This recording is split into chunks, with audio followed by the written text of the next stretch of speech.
ஒரு ஊர்ல ரகுராம் கௌசல்யான்ற தம்பதி வாழ்ந்துகிட்டு வந்தாங்க. அவங்களுக்கு 2 மகன்கள், ஒரு மகள் இருந்தா. பெரிய பையன் ராஜேஷ், மருமக கீர்த்தி. சின்னவ ராகேஷ், சின்ன மருமக குசுமா, பொண்ணு காவ்யா. அந்த வீட்ல இருக்க எல்லாரும் ரொம்ப அன்பா ஒருத்தர் மேல ஒருத்தர் அக்கறையா இருப்பாங்க. கௌசல்யாவும் ரகுராமும் கூட மருமகளுங்களை சொந்த மக மாதிரி தான் நடத்துவாங்க. மருமகளும் அந்த வீட்ல இருக்க எல்லாரோடையும் ரொம்ப சந்தோஷமா அன்பா இருந்தாங்க. காவ்யாவும் எல்லாரோடையும் ஒத்துமையா இருந்தா. அது பயங்கரமான வெயில் காலம். வெளியே நடக்க கூட முடியல, தலை காட்டவும் முடியல, அவ்வளோ வெயில் இருந்தது. அந்த வெப்பம் தாங்க முடியாம எல்லாரும் வீட்டில் இருந்தாங்க. அப்போ ஹாலில் உட்காந்து எல்லாரும் இப்படி பேசினாங்க. ஆஹப்பா, என்ன வெயில் என்ன வெயில், வீட்டுக்குள்ள கூட உட்கார முடியல, அவ்வளோ அனலா இருக்கு. ஏங்க, இந்த தடவை வெயில் இருக்கிறத பார்த்தா நம்மளால தாங்க முடியாது போல இருக்குங்க. ஏதாவது ஒரு வழி பண்ணியே ஆகணும்.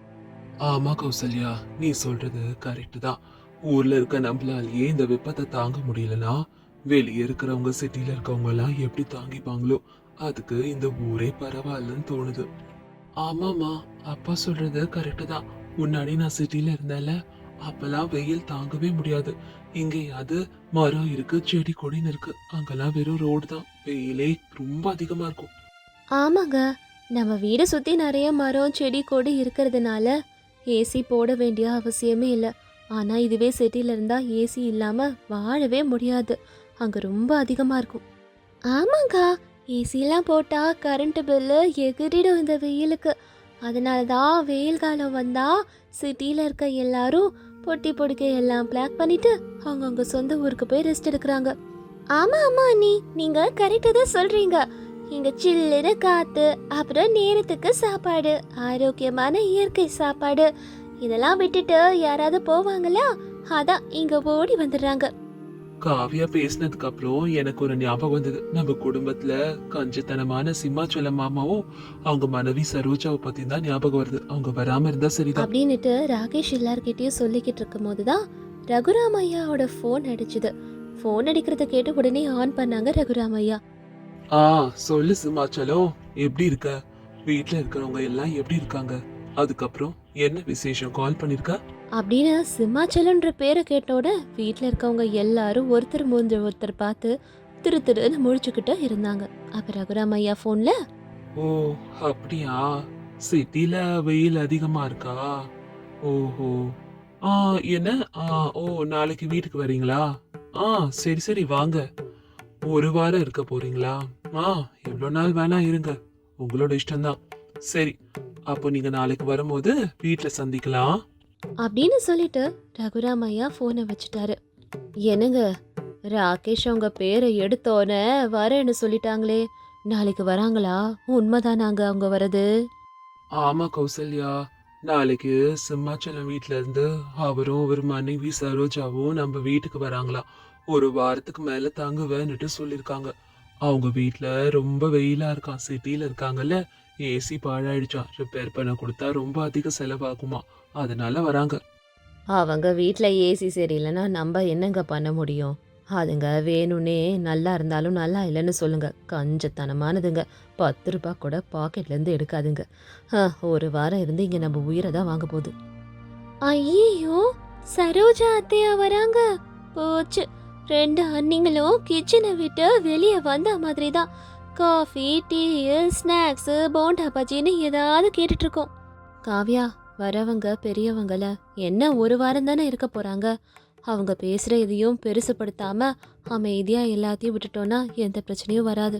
அக்கா, நீங்க ரொம்ப ரொம்ப அப்பாவிக்கா. அவங்க ஒரு வாரம்னுட்டு 10 நாளும் இருந்தாலும் இருப்பாங்க. சரியான கஞ்சத்தனங்க.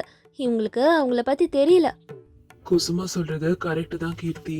அவங்க வரேன்னு இருக்காங்க. வீட்டுல இருக்க எல்லாத்துமே காலி ஆயிடும். அப்பா வேற வேண்டான்னு சொல்லாததுனால நம்மளும் எதுவும் அவாய்ட் பண்ண முடியல. போ, வேற வழியே இல்ல அப்படின்னு அவங்க பேசிட்டு இருந்தாங்க. அடுத்த நாளைக்கு ரகுராமோட வீட்டுக்கு சிம்மாச்சலமும் சரோஜாவும் வந்தாங்க. ஆட்டோல வந்து இறங்குனாங்க. பஸ் ஸ்டாண்ட்ல இருந்து ஆட்டோக்கு கூட அவங்க காசு கொடுக்கல. ரகுராம், ரகுராம் எங்க இருக்கீங்க? கொஞ்சம் வெளியே வாங்க ரகுராம். வாங்க வாங்க, எப்படி இருக்கீங்க? என்ன ஆட்டோல வந்திருக்கீங்களா? அங்க பஸ் ஸ்டாண்ட்ல இருந்து ஷேர் ஆட்டோ வருமே, அது எடுத்துட்டு வரலையா நீங்க? பஸ் ஸ்டாண்ட்ல இருந்து ஷேர் ஆட்டோ எதுவும் கிடைக்கல மாமா, அதான் ஆட்டோ பிடிச்சு நேரா வந்து இறங்கிட்டேன். சில்லற இல்ல அவங்க கிட்ட கொடுக்க, 50 ரூபாய் கொடுத்துருங்க அவனுக்கு. சரிங்க மாமா.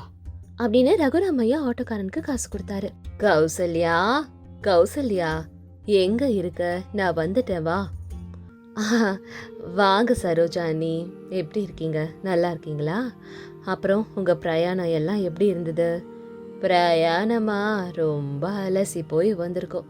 சிட்டியில் ஏசி வேற எதுவும் ஒர்க் ஆலையா, அதான் இங்கே இருக்கலான்னு வந்தோம். 10 நாள் இல்லை, இந்த மாதம் முழுக்க, அதாவது சூரியன் போகிற வரைக்கும் இங்கே தான்மா இருப்போம் அப்படின்னு சரோஜா சொன்னோன்னே கௌசல்யா அம்மாவோட முகமே மாறி போயிடுச்சு. உள்ள இருந்த 2 மருமகளுங்க கூட ரொம்ப டென்ஷன் ஆனாங்க.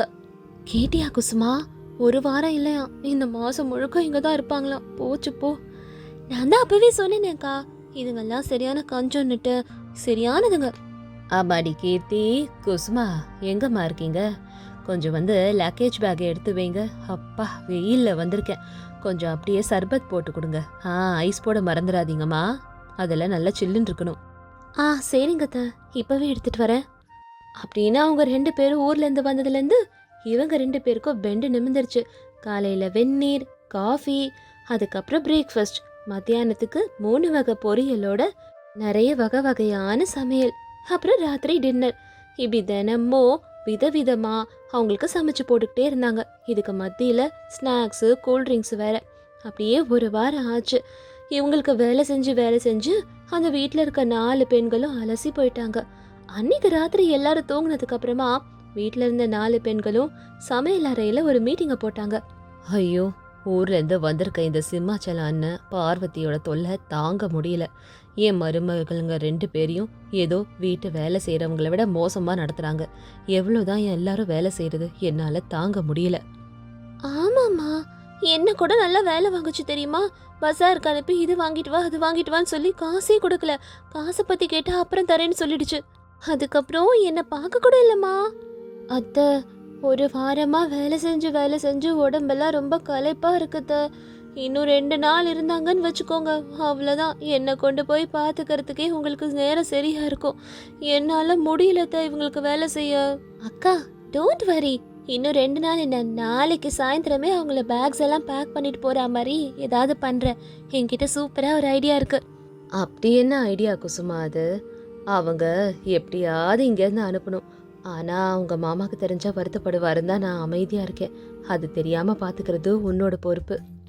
அதெல்லாம் எதுவும் இல்லத்த, நாளைக்கு காலையில் அவங்க எந்திரிச்சோன்னே மோட்டர் பாழாயிடுச்சுன்னு ஒரு பொய்யை சொல்லுவோம், அவ்வளோதான் முடிஞ்சது கதையே. மோட்டர் பாழாகிறதுனால அவங்க கதை எப்படி முடியும்? அவங்க அதை ரிப்பேர் பண்ணுற வரைக்கும் இங்கேயே இருப்பாங்க குசுமா, அவங்கள பற்றி தான் தெரியும்ல. அங்கே தான் இருக்கு பயங்கரமான ட்விஸ்டே. மோட்டர் பாழாயிடுச்சு, தண்ணி, குடிக்க தண்ணி வேணாலும் சரி, குளிக்க தண்ணி வேணாலும் சரி, பாத்ரூம்க்கு தண்ணி வேணாலும் சரி, எல்லாத்துக்கும் ஊருக்கு வெளியே ஆறு இருக்குல்ல, அவ்வளோ தூரம் நடந்து போய் குடத்துல தான் தண்ணி எடுத்துட்டு வரணும்னுட்டு சொல்லிடலாம். அவ்வளோதான். அவங்க அங்கே போய் நடந்து போய் எடுத்துட்டு வரணும்னாலே ரொம்ப ரொம்ப அவஸ்தைப்படுவாங்க. வா, சூப்பர் அண்ணி உங்க ஐடியா. இந்த வெயில்ல குடத்தை தூக்கி 2 கிலோமீட்டர் வரைக்கும் போய் ஆத்துல தண்ணி எடுத்துட்டு வரணும்னா அவங்களால கண்டிப்பா முடியாது, ஓடிடுவாங்க. அடடா, நல்ல ஐடியா பண்ண குசுமா. அப்பனா இப்பவே போய் அந்த மோட்டார் வயரை எடுத்துருங்க. நாளைக்கு காலையில ஆக்டிங்க பாருங்க. அன்னைக்கு ராத்திரி ராகேஷ் ராஜேஷோட உதவியால குசுமா மோட்டாரோட வயரை புடுங்கி விட்டுட்டா. அன்னைக்கு ராத்திரி போச்சு. அடுத்த நாள் காலையில விடிஞ்சது. சரோஜாக்கும் சிம்மாச்சலத்துக்கும் வெந்நீர் தான் எல்லாத்துக்கும் பழக்கம். கீர்த்தி எங்க இருக்க? வெந்நீர் எடுத்துட்டு வாமா. நான் இன்னும் பல்ல கூட தேக்கல, வெந்நீர் எடுத்துட்டு வாவா. ஐயோ அண்ணே, விஷயம் தெரியாதா உங்களுக்கு? கீர்த்தி கொஞ்சம் பிஸியா இருக்கா.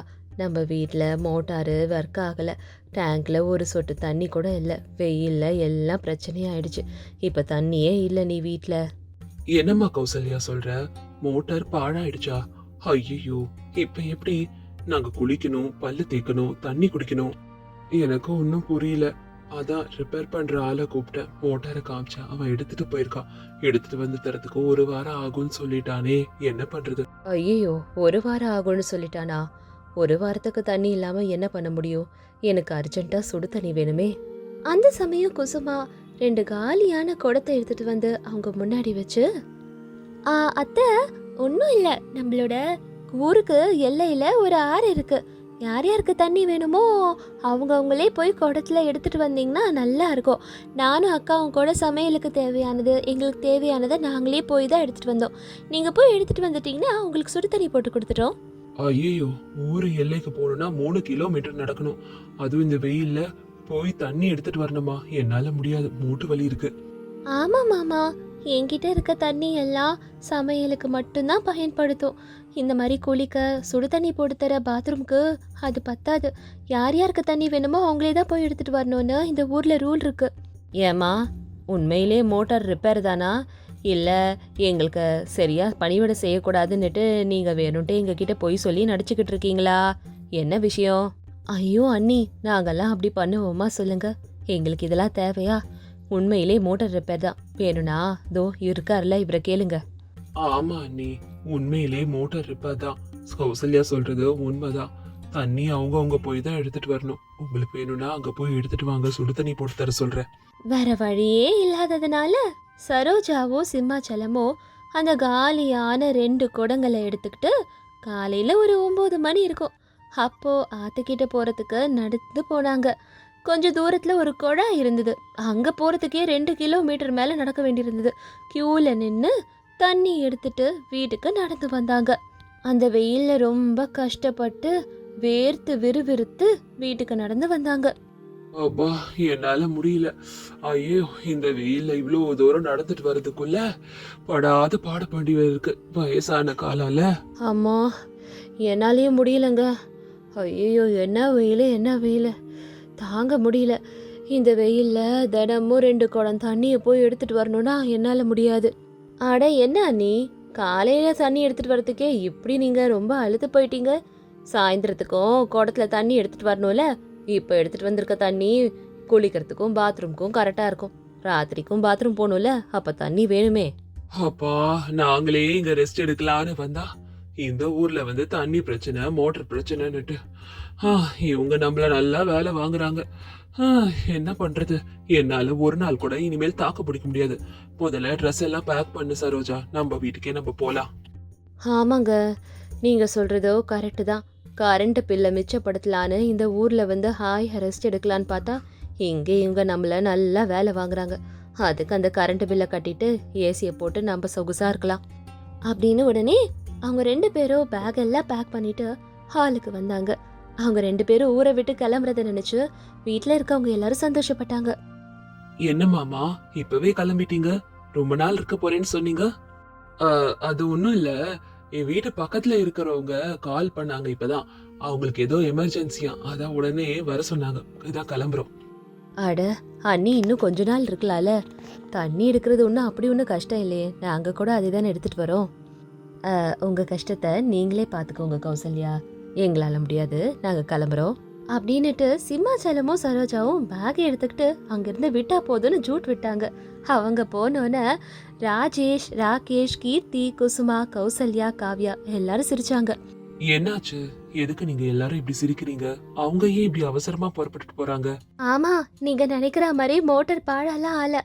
நாங்க தான் வயிறு எடுத்துட்டோம். அவங்க தொல்லை தாங்க முடியல. எப்படியாவது அனுப்பலாம் தான் இந்த பிளானையே நாங்க போட்டோம் மாமா. அட பாவிங்களா, அவங்கள போக வைக்கதான் நீங்க எல்லாரும் சேர்ந்து இப்படி பிளான் போனீங்களா? நீங்க போட்ட பிளான எனக்கு தெரியாது. நான் உண்மையிலேயே பிளான நம்பிட்டேன். மோட்டர் பாழாயிடுச்சுன்னு நம்பிட்டேன். அப்பா, நீங்க 2 பேரும் சூப்பரா பிளான் போடுறாங்க தெரியுமா? ஆனா அவங்க செஞ்சது நியாயம்தான். யாரா இருந்தாலும் நம்மள பார்க்கணும், அன்பா இருக்கணும், நம்மளோட பழகணும்னு வரணுமே தவிர அவங்க செலவை மிச்சப்படுத்துறதுக்காக இங்க வரக்கூடாது. குசுமா, நீ போயிட்டு அந்த மோட்டார் வயரை சொருகி விடுமா.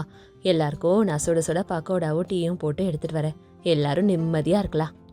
இப்படி மாமியாரும் மருமகளும் சேர்ந்து வீட்டுக்கு வந்த செலவை மிச்சப்படுத்தலாம்னு நினைச்ச அந்த சொந்தக்காரங்களை அனுப்பிட்டாங்க. ஆமாங்க, வீட்டுக்கு வரவங்க எப்பயும் நம்மளோட அன்பா அக்கறையா இருக்கதா வரணும். அதுக்கப்புறம் அந்த குடும்பத்துல சந்தோஷமா இருந்தாங்க. நந்தவனபுரம்ன்ற கிராமத்துல கௌசல்யாவும் ரகுராமையாவும் வாழ்ந்துகிட்டு இருந்தாங்க. இவங்க 2 பேருக்கும் பெரிய பையன் ராகேஷ், பெரிய மருமக கீர்த்தி, சின்ன பையன் ராஜேஷ், சின்ன மருமக குசுமா, அப்புறம் காவ்யான்னு ஒரு பொண்ணும் இருந்தா. பெரியவன் ராஜேஷோட மனைவி கீர்த்தி ரொம்ப மாடர்ன். இந்த காலத்துக்கு ஏத்த மாதிரி எல்லாம் செலவு பண்ணணும்னு நினைப்பா. அதே மாதிரி சின்ன பையன் ராகேஷும் பொண்ணு காவியாவும் கூட கீர்த்தியோட கல்ச்சரை தான் ஃபாலோ பண்ணுவாங்க. அவங்களும் இந்த காலத்துக்கு ஏற்ற மாதிரி இருப்பாங்க. குசுமா ரொம்ப ட்ரெடிஷ்னல் கிராமத்து வகைகள்னா அவளுக்கு ரொம்ப பிடிக்கும். இன்னும் 2 நாள்ல அந்த ஊர்ல உகாதி பண்டிகை. எல்லாரும் ஹால்ல உட்காந்து பேசிக்கிட்டு இருக்கும் போது கீர்த்தி அவ வீட்ல இருந்து வந்த சீர்வரிசையான சாரிய பத்தி எல்லார்கிட்டயும் சொன்னா. ஆஹா, என் அம்மா அப்பா வீட்ல இருந்து எனக்கு பட்டு புடவை கொடுத்து அனுப்பிச்சிருக்காங்க. இந்த மாதிரி பண்டிகைக்கு இந்த பட்டு புடவை கட்டினாதான் மதிப்பு கூடும், அழகாவும் இருக்கும். எவ்வளோ அழகா இருக்கு இந்த புடவை. நான் இந்த புடவைய கட்டணும்னா நம்ம வீட்டுக்கே கௌரவம் வரும். ஆமாம்மா கீர்த்தி, நீ சொன்ன மாதிரி இந்த புடவை ரொம்ப நல்லா இருக்கு. சேலை கட்டலது கூட ஒரு நல்ல மதிப்பு இருக்கு. அப்போ கீர்த்தி குசுமாவை பார்த்து, ஆமாவா, இந்த மாதிரி அழகழகான புடவைகள்லாம் கட்டணும்னா அதுக்குன்னு ஒரு கொடுப்பனை இருக்கணும்ல. ஆமா குசுமா, உன் வீட்ல இருந்து பண்டிகைக்கு எதுவும் கொடுத்து அனுப்பலையா? அட்லீஸ்ட் ஒரு சாதாரண புடவையாவது கொடுத்து அனுப்பியிருக்கலாம்ல அப்படின்னு கீர்த்தி வெடுக்கத கேட்டது குசுமாக்கு நல்லாவே புரிஞ்சுது. அப்போ குசுமா சின்னதா ஒரு சிரிப்பு சிரிச்சு, அக்கா, அதான் எங்க வீட்ல இருந்து போன பொங்கலுக்கே கொடுத்து அனுப்பிச்சாங்களே புடவை எல்லாம், அதுவே எனக்கு பெரிய பண்டிகை தான்க்கா. அன்பா இருக்கிறதுனால கௌரவம் வருமா என்ன குசுமா? இந்த காலத்துல பணம் நகை தான் எல்லாமே. பாரு, என் அம்மா எவ்வளோ காஸ்ட்லியான டைமண்ட் நெக்லஸை கொடுத்து விட்டுருக்காங்கன்னுட்டு. இதெல்லாம் போட்டாலே நல்லா இருக்கும். உனக்கு இந்த மாதிரி நகையெல்லாம் தெரியுமா? முதல்ல நகைன்னா என்னன்னு தெரியுமா? ஓ மை காட், உனக்கு இது கூட தெரியுமான்னு தெரியலையே அப்படின்னு கீர்த்தி எகத்தாளமா பேசினது புரிஞ்சுக்கிட்ட ராஜேஷ், காசு நகை அதெல்லாம் இல்லைன்னா கூட லக்ஷ்மி தேவியோட கலை அவகிட்ட இருக்கு, அதுவே அவளுக்கு அழக கூட்டும் அப்படின்னு ராஜேஷ் பேசினோன்னு கீர்த்திக்கு நல்லாவே புரிஞ்சுது. போதும் போதும், நீங்க சும்மா இருங்க. பணம் இல்லைன்னா எதுவும் இந்த காலத்துல பண்ண முடியாது. எப்பதான் நீங்கெல்லாம் புரிஞ்சுக்க போறீங்களோ அப்படின்னு கீர்த்தி பேசினதுக்கு ராகேஷும் காவியாவும் அவகிட்ட இப்படி சொன்னாங்க. கீர்த்தி அண்ணி, இவங்களுக்கெல்லாம் நம்மளோட டேஸ்டே புரியவே போறது இல்ல அண்ணி. கரெக்டா சொன்னீங்கன்னு. கீர்த்தி அண்ணிய பார்க்கும் போதுதான் நான் ஏன் அப்படி ஒரு பணக்கார வீட்டுல பிறக்கல, ஒரு பார்ஷான லைஃபை ஏன் வாழலன்னுட்டு ரொம்ப கவலையா இருக்கு அப்படின்னு காவியா சொன்னதை கேட்ட கீர்த்தி, அதுக்கெல்லாம் எதுக்கு காவியா வருத்தப்படுற? பணக்காரங்க வீட்டில் நீ பிறக்கலனா கூட நான் பணக்காரங்க வீட்டில இருந்து தானே வந்திருக்கேன். உனக்கு தேவையானதெல்லாம் நானே வாங்கி தரேன். எனக்கு அம்மா அப்பா தருவாங்க. கீர்த்தி அண்ணி, சின்னதுல இருந்து எனக்கு மிஸ் இந்தியா ஆகணும்ன்றது பெரிய கனவு. ஆனா அதுக்காக என்ன பண்ணணும்னா எனக்கு தெரியாது. அவ்வளவுதானே, மிஸ் இந்தியாவுக்கு ஆகிறதுக்கு தேவையான எல்லா ப்ராடக்ட்ஸையும் அண்ணி நான் அரேஞ்ச் பண்ணி தரேன். எனக்கு தெரியும் அதுல என்னெல்லாம் பண்ணணும்னுட்டு. நீ கண்டிப்பா அதுல பார்ட்டிசிபேட் பண்ணு. நான் உனக்கு சப்போர்ட் பண்றேன். நீ கண்டிப்பா மிஸ் இந்தியாவ. இங்க பாரு காவியா, நம்மளது ரொம்ப நடுத்தர குடும்பம். நம்மளோட குடும்பத்துக்கு இதெல்லாம் செட்டே ஆகாது. அம்மாக்கும் எனக்கும் கூட இதுல விருப்பம் இல்ல. நீ முதல்ல நல்லா படிச்சு வேலைக்கு போற வழிய பாரு. அப்பா, எதுக்குப்பா அவளை டிமோட்டிவேட் பண்றீங்க? அவ கண்டிப்பா மிஸ் இந்தியா ஆகணும்ன்றதுல ஒரு வைராக்கியத்தோட இருக்கால. மிஸ் இந்தியா ஆனா நமக்கு தானே பெருமை. படிப்பும் படிச்சுக்கலாம், பிரச்சனை இல்ல. அவளை மிஸ் இந்தியாவை ஆக விடுங்க. இது நம்ம குடும்பத்துக்கே ஒரு பெருமை தானே தவிர இதுல அவமானப்படுத்துறதுக்குன்னு எதுவும் இல்ல அப்படின்னு சொன்னாரு ராகேஷ். இங்க பாருப்பா ராகேஷ், நானும் அப்பாவும் எது பண்ணாலும் எது சொன்னாலும் உங்க நல்லதுக்கு தான் சொல்வோம். எங்களுக்கு இதுலலாம் உடன்பாடே இல்லப்பா, குடும்பம் தான் முக்கியம் அப்படின்னு மாமியார் சொன்னதை கேட்ட குசுமா அவ கணவர்கிட்ட, என்னங்க அத்தை மாமா எல்லாம் இப்படி பேசுறத கேட்டுட்டு இருக்கீங்க, நீங்களும் இப்படி எப்படிங்க சொல்லலாம்? காவியா சின்ன பொண்ணு, நீங்க தானே அவளுக்கு எடுத்து சொல்லணும், அத்தை மாமா சொல்றத புரிய வைக்கணும் அப்படின்னு குசுமா சொன்னதும் ராகேஷ்க்கு கோவம் வந்தது. அப்பப்பா வந்துட்டியா என்னோட கிராமத்து மனைவியே? உனக்கெல்லாம் மிஸ் இந்தியா பத்தி என்ன தெரிய போகுது? மிஸ் இந்தியா ஸ்பெல்லிங் தெரியுமா உனக்கு? அதெல்லாம் எவ்வளவு பெரிய விஷயம், உனக்கெல்லாம் புரியவே போக போறதில்ல. டேய், என்ன இது இப்படி எல்லாம் பேசிக்கிட்டு இருக்க? பெரியவங்க சொல்றது உனக்கு கொஞ்சம் கூட புரியலையா என்ன? என்னங்க, நீங்கெல்லாம் இதெல்லாம் பேசக்கூடாதுங்க. அவங்க வேலையை பார்த்துப்பாங்க. யாருக்கும் நீங்க அட்வைஸ் பண்ண ஒன்றும் தேவையில்ல. நீங்க அட்வைஸ் பண்ணா மட்டும் எனக்கு புதுசா இருக்கு. குசுமாவும் உங்களை மாதிரி நல்ல திறமையான பொண்ணுதான், அது உங்களுக்கு தான் தெரியல. அப்ப எனக்கு திறமை இல்லைன்னு சொல்றீங்க? நான் ஒன்னும் அப்படி சொல்ல, குசுமா திறமையானவன் தான் சொன்னேன். உங்களோட நக்கல் எல்லாம் எனக்கு நல்லாவே புரியுங்க. புரியுதுன்னா வாய் மூடிட்டு சும்மா இரு. எனக்கும் என் தம்பிக்கும் நடுவில் நீ எதுக்கு வர? கீர்த்தி அண்ணி நீங்க சும்மா இருங்க, அண்ணன் கிட்ட நான் பேசிக்கிறேன். இது எல்லாம் பார்த்துக்கிட்டு இருந்த ரகுராம்க்கும் கௌசல்யாக்கும் எப்படியாவது இந்த சண்டையை நிப்பாட்டணும்னுட்டு முடிவு எடுத்தாங்க. டே ராகேஷ், நீ அண்ணன் கிட்ட இப்படி பேசுறது எனக்கு கொஞ்சம் கூட விருப்பமே இல்லடா. ஆமாப்பா ராஜேஷ், இப்படி எல்லாமா பேசுவ? குசுமாவ கூட வாய்க்கு வந்த வார்த்தை நீ ஏதோ சொல்லிக்கிட்டே இருக்கியேப்பா.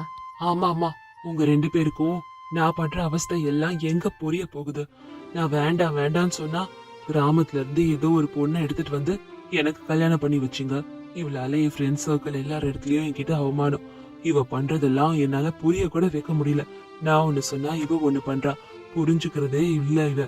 இதெல்லாம் நீங்களா அவஸ்தைப்பட்டுக்கிட்டு இருக்கீங்க, இவளால நான் தானே அவஸ்தைப்பட்டுக்கிட்டு இருக்கேன். என் கஷ்டம் எங்க புரியும்? அப்படின்னு அவர் பேசினதை கேட்ட ராஜேஷ்க்கு பயங்கரமா கோவம் வந்தது. டேய், எதுக்கு இப்ப தேவையில்லாம இப்படி பேசிக்கிட்டு இருக்க? சும்மா இருக்கியா? குசுமா மாதிரி பொண்ணெல்லாம் கிடைக்க நீ கொடுத்து வச்சிருக்கணும்டா. என்னங்க, ராகேஷ் தம்பி சொன்னதுல என்ன தப்பு இருக்கு சொல்லுங்க? ராகேஷ் என்ன மாதிரி மாடர்னா யோசிக்கிறாரு, அதனால அவருக்கு குசுமா செட் ஆகல. குசுமா மாதிரி கிராமத்துல இருந்து இருக்கிற பொண்ண ராகேஷ் மாதிரி ஆளுக்கு கல்யாணம் பண்ணி வச்சா 2 பேருக்கும் எப்படிங்க ஒத்து வரும்? இவரு மாடர்னா யோசிப்பாரு, அவ கிராமத்து பொண்ணு மாதிரி யோசிப்பா. என்ன மாதிரி பணக்காரங்களுக்கு தானே இதெல்லாம் தெரியும், பாவம். கீர்த்தி, நீ என்ன பேசுறன்னு கொஞ்சமாவது புரியுதா உனக்கு?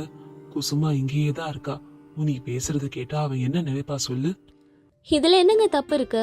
நான் என்ன இருக்கிறது தானே சொன்னேன். குசுமா மாதிரி பொண்ணெல்லாம் கிராமத்துல இருந்து வந்திருக்காங்க. என்ன மாதிரி பொண்ணெல்லாம் உங்களுக்கு கிடைச்சதுக்கு நீங்க பூஜை செஞ்சு கடவுளுக்கு நன்றி சொல்லணுங்க. குசுமாலாம் கிராமத்து பொண்ணு. அப்பா நிப்பாட்றியா? போதும், ரொம்ப பண்ற நீனு. பாவம் அந்த பொண்ணு.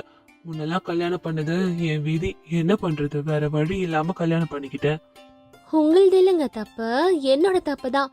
பெரிய கோடீஸ்வரங்க வீட்டுல பிறந்து கூட ஒண்ணுமே இல்லாத உங்க வீட்டுல நான் கல்யாணம் பண்ணிக்கிட்டு வந்தேன் தெரியுமா? அதான் முதல் தப்பே. குணத்தை மட்டும் பார்த்து எங்க அப்பா உங்களுக்கு கல்யாணம் பண்ணி வச்சாரு. நான் எப்படி வளர்ந்தேன், வசதியா வளர்ந்தேன்னு எனக்கு தானே தெரியும். உங்களை மாதிரி ஆளுங்க கிட்ட நான் அட்ஜஸ்ட் பண்ணிட்டு போறதே பெரிய விஷயம். ஹலோ பணக்கார மேடம், எவ்வளவோ சம்பந்தம் வந்து நீங்க தான் நான் வேணும்னு அடம் புடிச்சு கல்யாணம் பண்ணீங்கன்னு உங்க வீட்டுல சொல்லிட்டாங்க மேடம். நான் இல்லனா இருக்கவே மாட்டேன்னு வேற சொல்லிருக்கீங்க. அப்படிதானே அடம் புடிச்சு என்ன கல்யாணம் பண்ணீங்க. இப்ப என்ன மேடம் என்னென்னவோ சொல்றீங்க? உங்கள மாதிரி பணக்காரங்களுக்கு நாங்கெல்லாம் சின்ன ஆளுங்க தான். ஆனா இது வரைக்கும் கல்யாணம் பண்ணிட்டு வந்து ஒரு தோசையாவது ஊத்தி கொடுத்திருக்கியா, இல்ல காஃபி டீயாவது போட்டு கொடுத்திருக்கியா? ஒண்ணுமே பண்ணதில்ல நீனு. பணக்காரங்க பணக்காரங்கன்னு மட்டும் பேசுற. இந்த வீட்டு கல்யாணம் பண்ணிட்டு வந்தா நிர்வாகமும் தெரியணும். எல்லாரும் சண்டையை நிப்பாட்டுங்க. ராஜேஷ், ராகேஷ், இப்படியாடா பேசுவீங்க உங்களோட மனைவிங்க கிட்ட? ஏன்டா இப்படி இருக்கீங்க? அப்படின்னு அவர் சொன்னதும் அவரோட மனைவி கௌசல்யா, 2 பேரும் அமைதியா இருங்க, எதுவும் பேசாதீங்க. அப்பாவும் நானும் எல்லா முடிவையும் எடுத்துக்கிறோம் அப்படின்னு அவங்க அம்மா சொன்னதும் காவ்யா முன்ன வந்து, அப்பா எல்லாரும் நிப்பாட்டுறீங்களா? இது எல்லாமே என்னால தானே வந்தது. நான் யாரு என்ன சொன்னாலும் மிஸ் இந்தியா ஆகுறதுல ரொம்ப தீர்மானமா இருக்கேன். நீங்க எப்படி சொல்றீங்க, நீங்க எப்படி தடுக்கிறீங்கன்றதெல்லாம் ஐ டோன்ட் கேர். நான் மிஸ் இந்தியா ஆகணும், அவ்வளவுதான். நான் உங்க எல்லாருக்காக அட்ஜஸ்ட் பண்ணிட்டுலாம் போக முடியாது. என்னோட கனவுகள் நிறைவேறணும், அதுக்காக உழைப்பேன் அப்படின்னு ரொம்ப கோவமா பேசிக்கிட்டு காவ்யா அங்கிருந்து கிளம்பி போயிட்டா. அவங்க பேசினதை நினைச்சு எல்லாருமே வருத்தப்பட்டாங்க. என்னடா போட்டு இப்படி மிஸ் இந்தியா ஆகணும்னு சொல்றான்றதுல அவங்க அம்மா அப்பாவுக்கு விருப்பமே இல்லை. ஆனா கீர்த்தியும் ராகேஷும் மட்டும் காவ்யாவை ரொம்ப ரொம்ப சப்போர்ட் பண்ணாங்க. இப்படி இந்த வீட்டுல ஒவ்வொருத்தர் ஒவ்வொரு மாதிரி யோசிச்சுக்கிட்டு இருந்தாங்க. இப்போ இந்த வீட்டோட நிலைமை என்ன? காவ்யா அவ ஆசைப்பட்ட மாதிரி மிஸ் இந்தியா ஆவாளா, இல்ல கிராமத்துல இருந்து வந்த குசுமா இந்த வீட்டை சூப்பரா முன்னேற்றி காட்டுற போறாளா? அடுத்து என்னன்றத நெக்ஸ்ட் எபிசோட்ல பார்த்து தெரிஞ்சுக்கலாம்.